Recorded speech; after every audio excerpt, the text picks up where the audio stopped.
Hello and welcome to the Financial Wellness Hour. I am your host, Hirsch Serman, and I'm thrilled to have you here with me today on WGSN-DB, the Going Solo Network. This show is for those wanting to learn more about creating financial wellness, and we're going to explore different life cycles, and we're going to look at them both financially and emotionally, because personal finances, believe it or not, are not usually about the money. They are usually more about your emotions associated with your finances. Although we may be fairly general in our discussions, we'd love to hear from you, make it more personal and more relevant. So you can call in, you can reach me through my website, lifecycle.financial. That's lifecycle.financial, or you can post your comments and questions on Facebook and YouTube, wherever you're listening. We're going to be exploring the financial fumblings of divorce today, and there are quite a few that you can get through. I'm looking forward to our conversation, not just because I'm a finance guy who works in divorce, but because this topic is so incredibly important for you. Mark Schondorf is a divorce attorney from the North Shore of Chicago. He's with the firm Hecht Schondorf and is my guest today. Mark, I'm thrilled to have you here. Thanks for being here. Thank you so much, Hirsch, for having me. Really super excited to be here and be part of the show.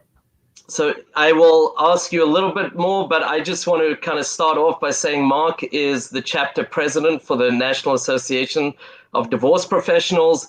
I have referred a couple people his way, and not just is he very competent, he's a really good guy. You'll become a fan of his just like me by the end of the show, I'm sure of that. So before we kind of jump into the hard questions, I'm just going to ask you to share a little bit about your background.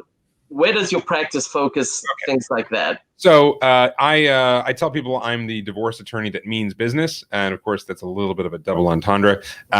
So I have a background. I studied finance as an undergrad. I really enjoyed it. I thought I was going to go that route. But then I ended up going home and selling real estate for a little while. And then I went to law school. And I really wanted to sort of, I'm an entrepreneurial kind of person. And so the business that I ended up starting was a law practice. I practiced litigation, business and real estate litigation, employment law, things like that. And then I moved to Chicago from California with my wife, and we started a family, and I started networking around. And the practice that made the most sense at the time was going into family law and divorce, because at that point I was a family man and I finally understood what it means to be a father and a husband.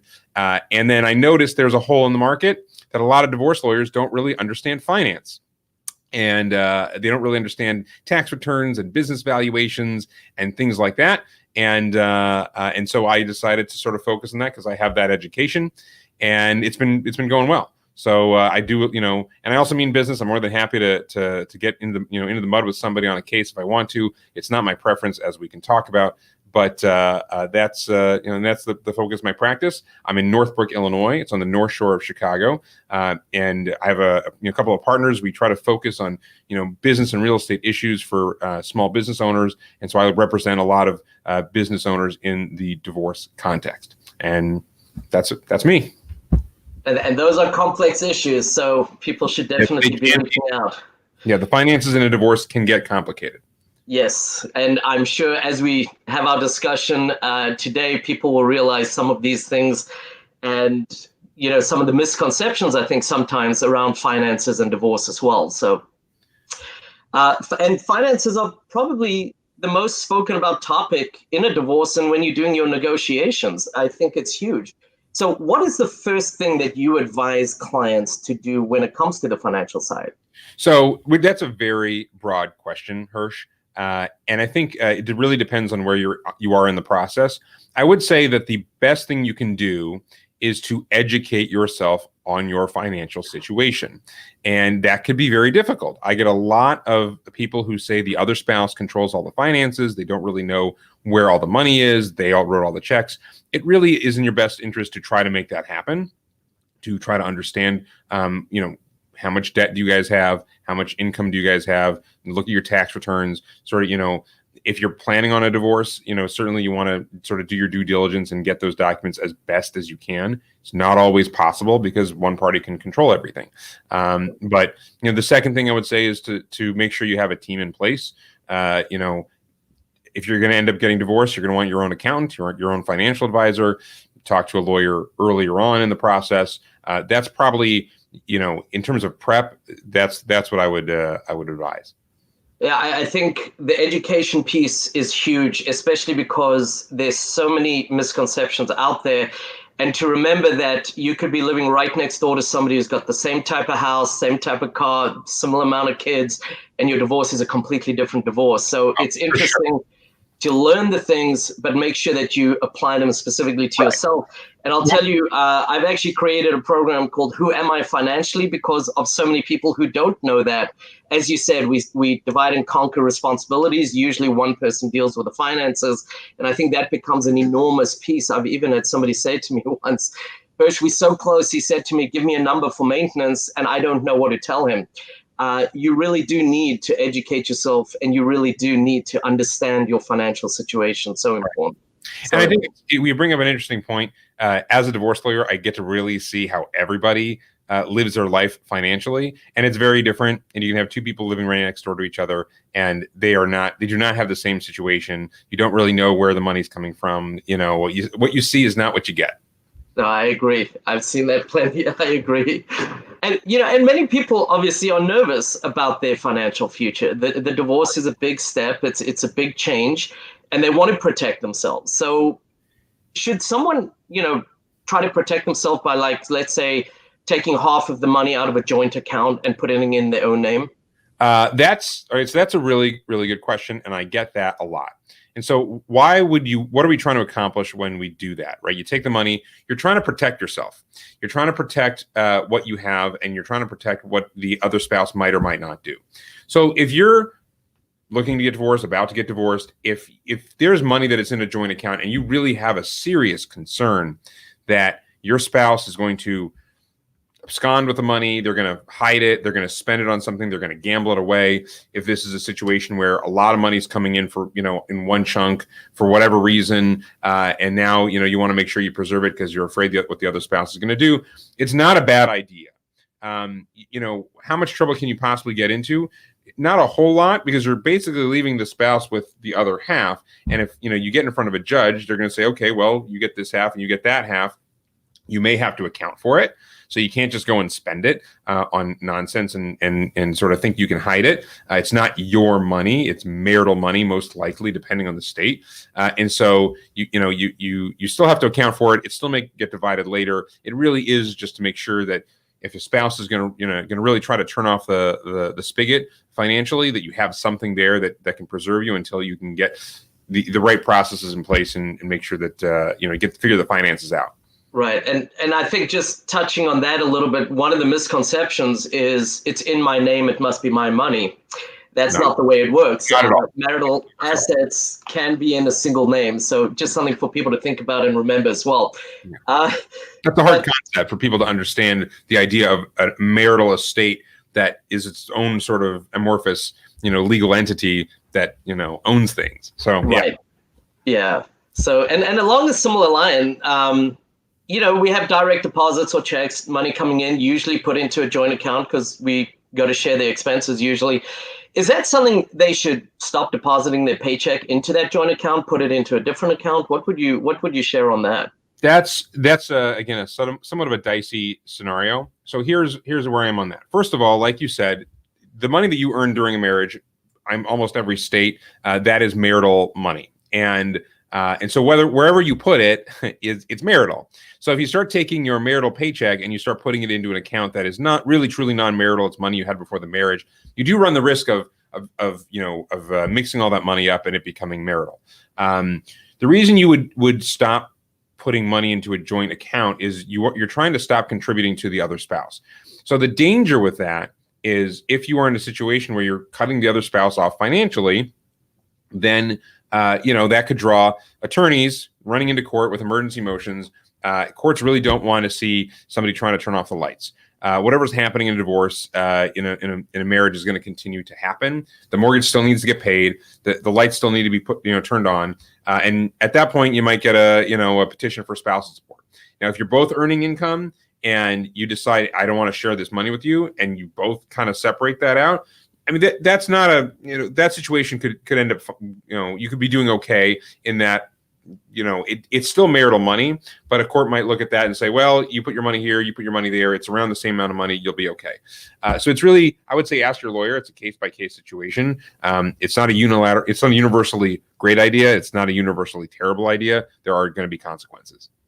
So consequences is huge. I think people do need to realize every action may have a consequence that may create stress, angst, and maybe even cost. Right. As you said earlier, if you start doing things like this and the other spouse starts running to court with motions, that's going to raise your fees. That is money going out the door you don't want going out the door. Or you're doing things and it could be perceived as kind of a shady action, and now you've got to explain yourself in front of a judge or whatever it might be. So people should always keep that in mind. What are the consequences? What is the next step, or maybe even the retaliation, so to speak, from the other party based on what I might do? So I think those are all things, and as you said, those consequences, it may be financial, it may be stress, it may be a combination of the two. So right. And going back to your point earlier, there's an emotional place where all this begins, right? So you have a spouse that is trying to control a situation, trying to escape a situation. They're using money as a tool, in the whole process. And then every case is different. So, some cases some families need certain sources of income more than others. It's a little bit of a house of cards. Sometimes there's not as much support, in other places financially. So you're depending on this money versus other situations where it's not as important to keep things going. There aren't as many resources. So every case is its own, sort of jigsaw puzzle. Right. And, to your point on emotions, they are very high. And very often can be the most expensive part of your divorce, right? Because of the actions that you take, because you are emotionally in this fog sometimes. That can be the most expensive part. So just be very, very careful with all of that as well. So we are in January. It's about to be tax season. I think we need to touch on taxes a little bit. And one of the things I talk a lot about with clients, I always want to look at, things like pay stubs or how are taxes being held. This is kind of a warning piece before I get to my question, I guess. There's a lot of ways that you can hide money through your taxes. And this is something that you certainly should be looking at least having an understanding of the flow so that maybe if they're going to file, are they going to get a huge refund, as an example, because they've been squirreling money away through taxes. So whether it's through an employer, whether it's through quarterlies, just be very careful, have a real understanding of what's going on with the taxes. Right. But one of the more frequent questions, I guess, really is around how do we file? So 1231 of last year of 2020 determines what can you do when you come to filing. So if you were still married, you're in the middle of the process, you really have two choices. You can do married filing joint, or you can do married filing separate. So can you share some insights on this? Sure. What is best? How should you handle that? So, that's interesting. So I'm going to say that generally, in most situations, it's better to file jointly because first of all, you have what they call the marriage tax, right? So when you file separately, you actually pay a little more in taxes. So it's not as advantageous on a whole dollar-to-dollar level. Sometimes we get this. Sometimes in the middle of a divorce case, somebody files their taxes by themselves, and that involves either a larger refund going directly to that filing spouse, right? So they're angry, they want to cut out the other spouse, and they're going to say, I'm going to file separately, I'm going to get the refund, and it's mine, which is not true. That's a marital asset if it's coming from your marital income. And so then we have to, refile it, or you got to do the math and pay the spouse back, or, and come out of pocket so that the other spouse is whole, because if you were going to file jointly, there's a certain amount of money that wouldn't have been available. Again, ask your accountant as to, you want to make sure everyone's on board with what's going on, but generally filing jointly is better. The reasons that people don't file jointly during divorce, if there is a low trust, if one spouse really thinks the other person is horsing around with their taxes and they don't want to be liable, they'll file their own tax return. If you have a lot of non-marital income that you're trying to protect, and you say, look, I know that I made X dollars at this job, but I also, I've got this investment that I inherited and it's mine and I'm making a lot of money on it. And that's, why should I have to, get a refund and then throw that into the marital pot? That's mine. So that's kind of, how that goes as well. There are a lot of, as you said, this gets a little bit off the question, but people can play a lot of games with taxes, and especially if they own their own businesses, do a lot of investments, have corporations and LLCs and things like that. It becomes it becomes a labyrinth, and people do things like you said. A lot of forensic accountants have told me that people will overpay their estimated taxes. They're basically going to take money and give it to the government. The government's holding it. Nobody's looking at it. Nobody realizes how much money's gone out the door. And then once the divorce is over, they refile their tax returns, get, $100,000 in refunds that, back that they overpaid taxes. So people play games. Yeah, I was actually literally dealing with that yesterday. Somebody we asked for the W-4, which is that form you fill out to explain how the payroll system should withhold. And this person had put another $250 a paycheck, 26 paychecks in the year.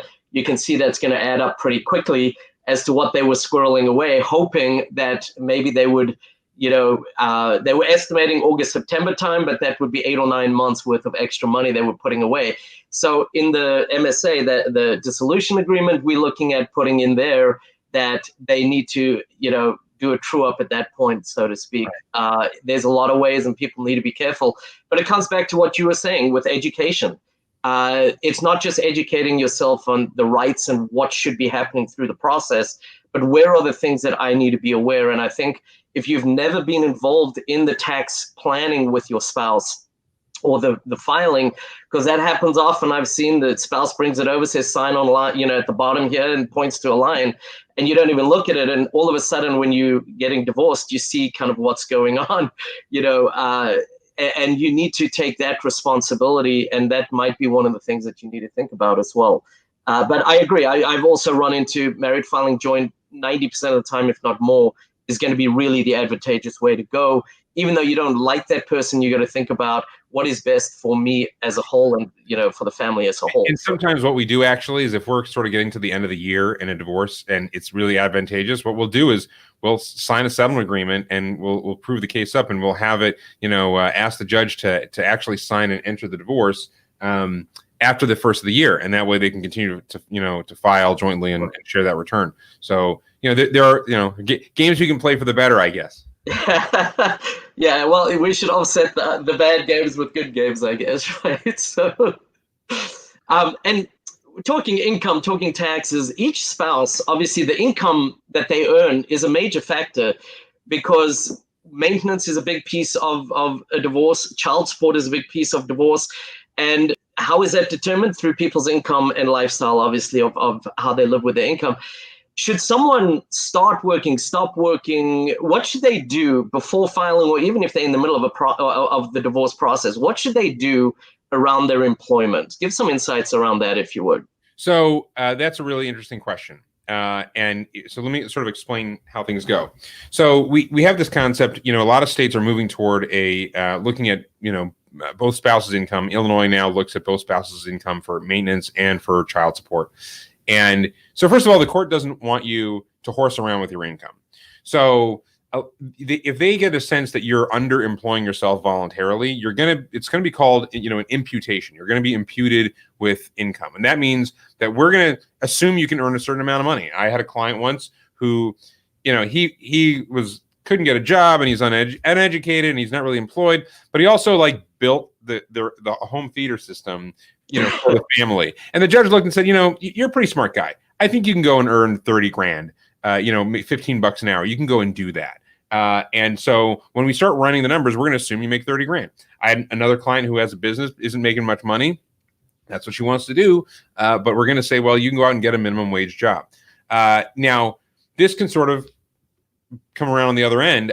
I would tell you, you don't want to overemploy yourself. So it's, for example, I had a situation once where a client was, either an Uber driver or a piano teacher. They were doing some sort of side income to earn more money. And then, the argument goes, well, I have to quit this job because now I got to take care of the kids more. And the judge says, well, you were doing this before, so now you can't just go away and assume, now you just don't want to earn the money because you don't want to pay.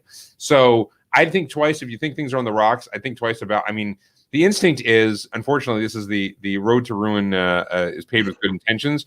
You want to go, hey, one of the biggest stresses in which leads to divorce is finances. Hey, how do we fix that? Well, I'll get another job.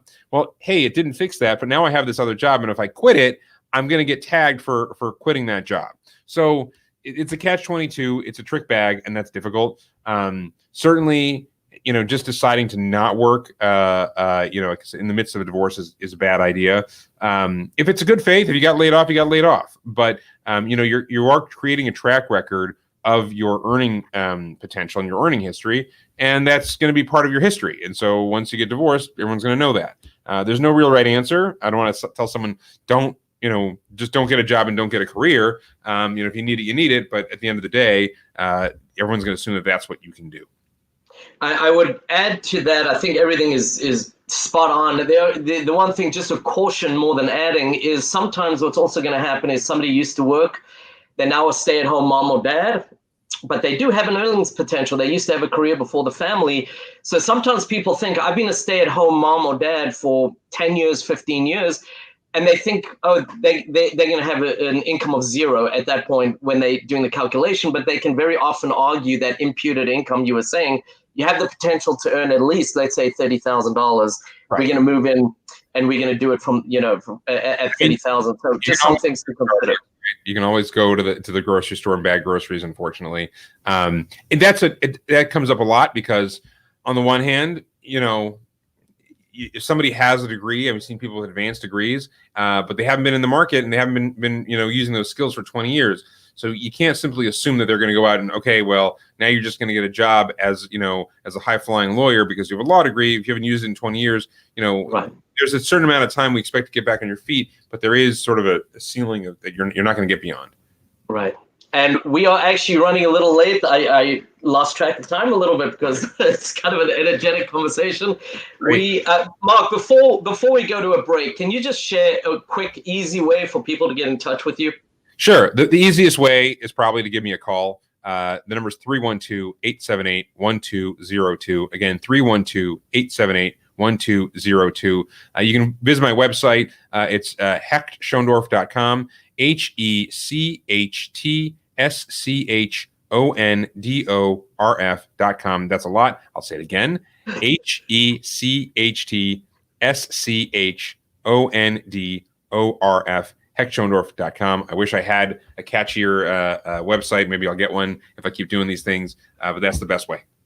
Great. I appreciate it. We will be right back in about 90 seconds. We're going to take some bills to pay and go from there. Thanks.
Hello and welcome back. I have Mark Schondorf from Hecht Schondorf, a Chicago North Shore law firm, as my guest today. We are on WGSN-DB, the Going Solo Network. As we've been talking, I have been making notes because I do like to recap a little bit of what we've spoken about. And right now, I'm sure I didn't get everything. We've spoken about a lot of things, starting with educating yourself and making sure that you understand where you are and what's going to happen. Marital assets, moving money around, employment, taxes, protecting yourself. And as I said, I am sure there's a few that I have missed, but we have already in just 20, 25 minutes covered an enormous amount, and looking forward to the second half of our discussion. Mark, thank you again for being here. Thanks for having me, Hirsch. And just jumping right back in, I guess, another major topic, and I spend a lot of time showing people all the options, is housing. A lot of people want the house, they don't want the house. Sometimes they cannot afford it, they want it. Sometimes they can afford it, it's not the best move. They want to buy a new house, start fresh. There's a lot of options to think about with all of this. Can you talk a little bit about, and again, I think, Mark, you and I could actually probably spend an entire show just on the house. Probably. Let's just take one piece of it, right? So I lecture to the Chicago Association of Realtors, for their continuing education on divorce and housing. So I can literally talk for 3 hours about it. But you're not getting credit, so let's just jump into it. Buying a new house during a divorce is kind of dicey. Some people have the means to do it, and they can. Is it a bad idea? No. Is it a good idea? No. It's a little bit of in between. Most states, divorce really differs from state to state more, I think, than any other area of law. Most states will, it depends on, where you're buying the house, what funds you're using to buy the house. If you're going to pay the mortgage and you're paying it from your income, that's, you're essentially buying a new marital asset. Now, a court might say, okay, well, as a practical matter, that we know that that's going to end up yours, and it's sort of, you get a credit for it, really. But sometimes you have a situation. I had a situation where a spouse basically sopped up all of the marital cash as a down payment for a new house, which caused a lot of problems. Because now there wasn't enough money to pay certain bills and pay certain debts and divide things up, and it was like, okay, but now you got another house hanging out there, and it really derailed a lot of negotiating. So reasons it's a good idea, obviously, it's always a good idea from a financial perspective. Not always, but it can be. Purchasing property, purchasing real estate, there are financial benefits. But on the whole, I'd probably say it's better to not, just because, again, you have issues of your what happens to that down payment? Where's that money coming from? Is it marital money? Is it not marital money? Some states say any property you buy during the marriage is presumed marital, and now you have to prove that you got the money that was non-marital, and that causes attorney's fees and fighting. What happens if the house appreciates? What happens if it depreciates? It generally can cause problems. Unless people are very liquid and it's really not an issue. That is usually becomes a concern. So that's usually what I see. So just that one topic of buying a house, I think people can see the complexity around it in a case by case. So definitely don't make any assumptions, especially your house is usually one of your two biggest assets, and you certainly don't want to make mistakes with that. I'm going to say this. An interesting portion about people don't think about is buying a house usually involves a mortgage, and a mortgage involves a mortgage application, which is a sworn statement and a crime to lie on. So if a spouse is buying a house in the middle of a divorce and they say, in the case, I only make X dollars, and we can go and subpoena that mortgage application, yeah. And it turns out you said you made double, you're going to have some explaining to do. So, careful. Careful. Back to the actions have consequences, right? Exactly. So, no surprise to anyone with COVID, global pandemic, people have been hit financially more than ever. I think we're seeing where people are needing to, whether it's withdraw or borrow funds from 401ks and things like that. Is that a good idea in general? Not even because of COVID, in general, is that a good idea during a divorce? So I'm not a financial advisor, so I can't tell you if it's a good or bad idea to borrow from a 401k. It definitely happens. 401ks are interesting because they have a marital. If the person was earning and contributing to that 401k when they got married, then there's going to be a non-marital component. There's going to be a marital component. Dividing them is a little wonky. Borrowing the funds is not necessarily a bad idea. It depends on what you're using the funds for, because generally debts that are incurred during the marriage are marital debts. And if they're used for non-marital purposes, great.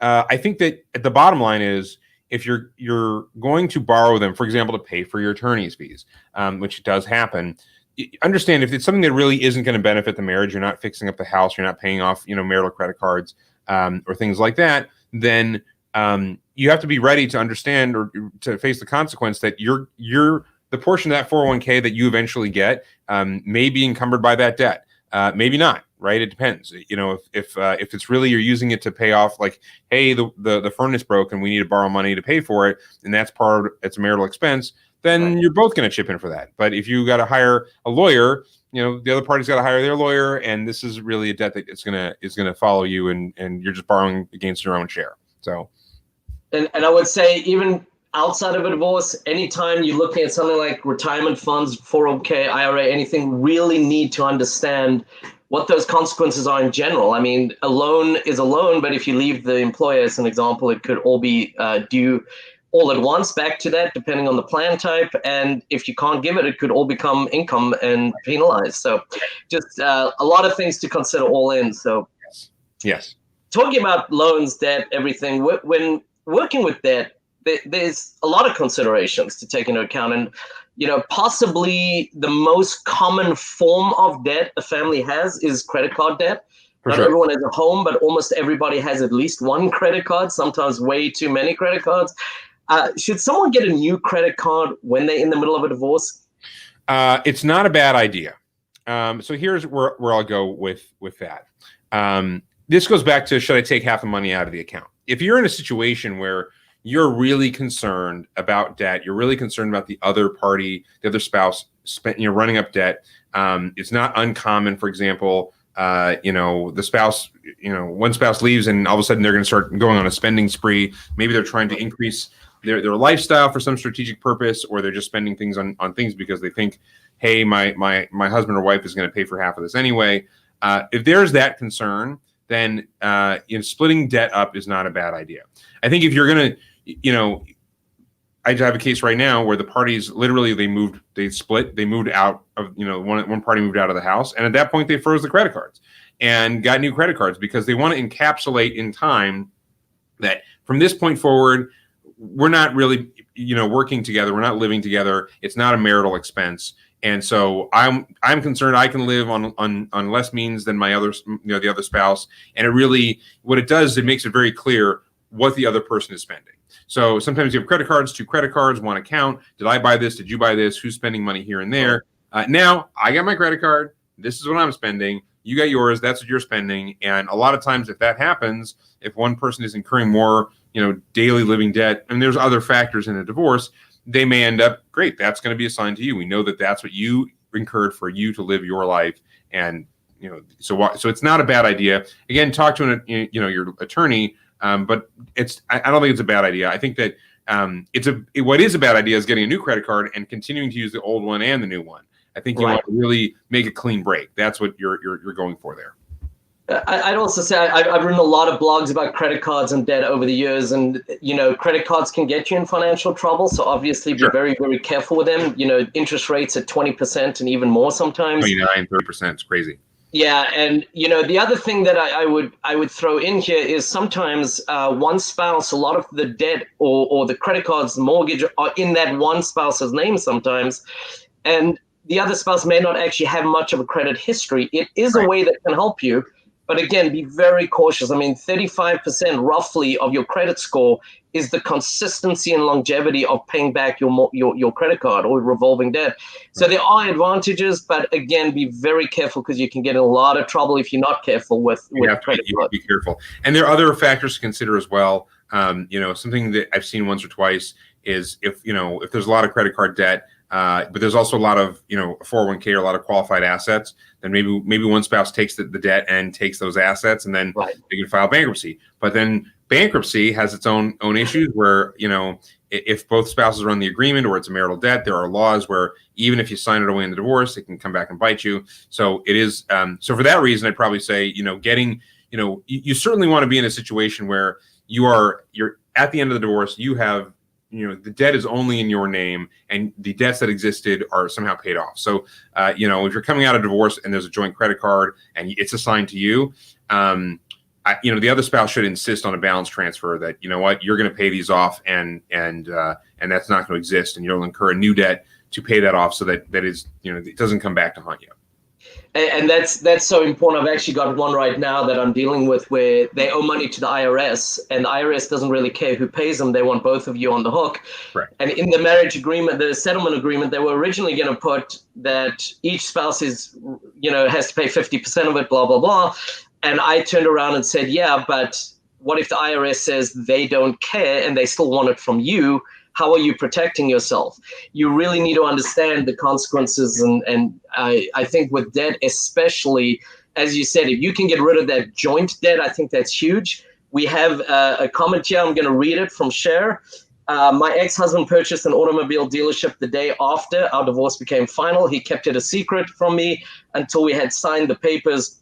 Was that something I could have looked into, but did not? By the way, we had one dealership that he paid me the value that his accountant valued, not mine. Did he do something wrong? I think that's got to be answered on a pretty general level because we don't know all the details with that. That is,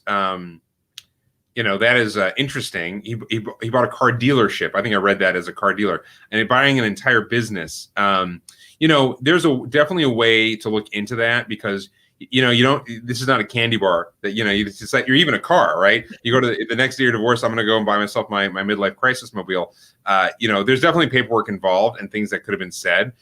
So on his end, I'd be careful. I would have been careful. On your end, if you want to go do some digging, I suppose you can, because maybe, he made some statement in there that it doesn't jive with what he represented in the divorce case, right? So maybe, like I said before, if he represented that he had certain assets, a certain ability to buy that dealership, to a bank, to a company, whatever it is, and his income is way higher in that application than it was in the divorce, something to look into. And you probably want to act fast because there's only so much time you have to fight something like that. So that is what it is. In terms of the question of the value of the dealership, that's his account versus your account. Obviously, there's a lot of moving parts. You probably, your team, you want to have somebody looking at the value and saying, yeah, that makes sense, and that doesn't make sense. How courts value businesses is an art. It's a whole topic in and of itself. You would probably need an expert evaluation expert, and then there's a cost benefit analysis of how much do you want to spend on that versus the risk you're taking that you're being, shortchanged a little bit. So it sounds like you had a complicated situation. My kind of case, to be honest. And I'll tell you, I think, obviously those discussions were happening. It looks like it's been way too long, unfortunately.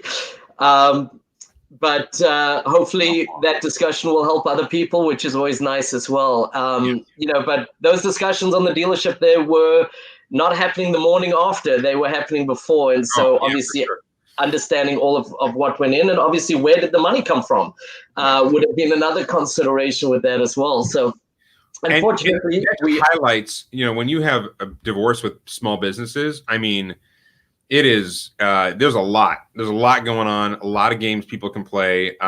Just a short, quick example. I once had a case where I represented the wife, and the husband had a bunch of different LLCs, and he was claiming, that he was losing money on one of his LLCs. And I said, yeah, well, you basically owned a house, you sold it to your LLC, you gave it to your parents, and now you're taking a loss for the rent they're not paying.